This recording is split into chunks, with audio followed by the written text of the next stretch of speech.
I've lived in my rural Michigan home for about 4 years, and life here was mostly uneventful until recently.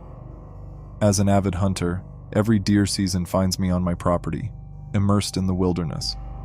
However, my experiences in these woods have taken a dark, inexplicable turn, transforming my once peaceful retreat into a realm of nightmares. Last year, an accident during my final year of high school left me with a broken right arm, forcing me to miss the hunting season. My dad stepped in, hunting for our family as we relied heavily on game for winter sustenance. But his return after just 2 days, panic-stricken and rambling about bizarre occurrences, marked the beginning of our descent into terror. He recounted how one of his kills, a large deer, was violently ripped from his truck, the vehicle's window shattered in the process. We initially suspected a gang of homeless people, having had previous encounters, and returned armed to investigate. But we found nothing, no trace of anyone or anything unusual. This year, I was determined to resume my hunting tradition. I left home at midnight on the opening day, my backpack filled with essentials: beef jerky, 2 pounds of near-expiring tuna, and 10 pounds of frozen stew ingredients. My plan was to supplement the stew with fresh deer meat.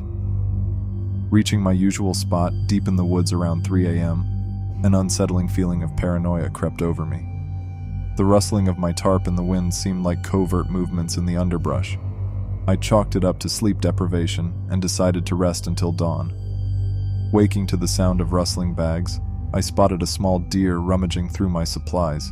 Its departure was swift, leaving behind a foul stench and an unnerving impression of its limping yet incredibly fast movement. Shaken, I prepared for the day's hunt. Around 8:30 a.m., a magnificent buck appeared. My shot was true, piercing its heart. Elated, I secured my prize and returned to camp. But the earlier stench lingered, now fainter, as I drifted off to sleep, listening to a podcast.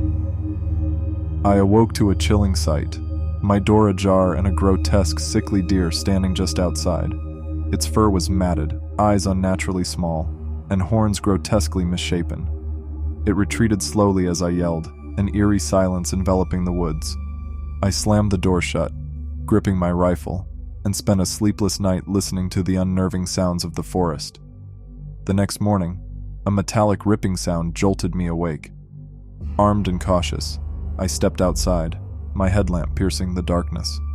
What I saw defied all logic, a gaunt bear-like creature with horns, standing upright on its hind legs. Its eyes, too large for its face, locked onto mine with an intensity that chilled my blood. In a reflex of fear, I fired my rifle. The creature lunged, knocking me to the ground.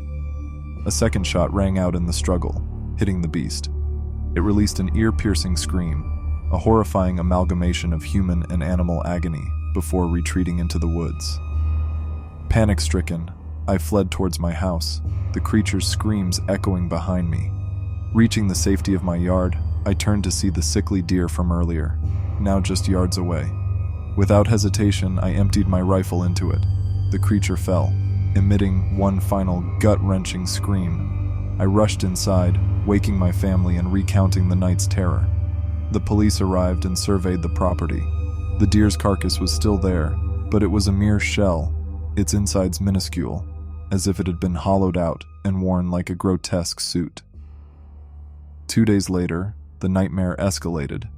From my window, I spotted a massive buck, its heart pierced by a bullet, its eyes a haunting orange.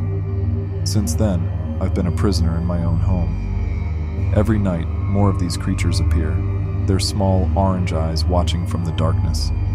Our situation is dire. Our car tiers have been slashed, our motorcycle stolen. Just hours ago, I found the garage door torn off its hinges. Armed and terrified, I stepped outside, only to be greeted by an eerie silence and the unnerving feeling of being watched. I'm writing this as a warning.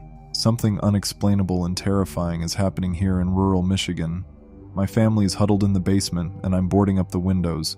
We're trapped, surrounded by these unknown predators. If you're reading this, please send help. We're not alone out here, and I fear what might happen when the sun sets again.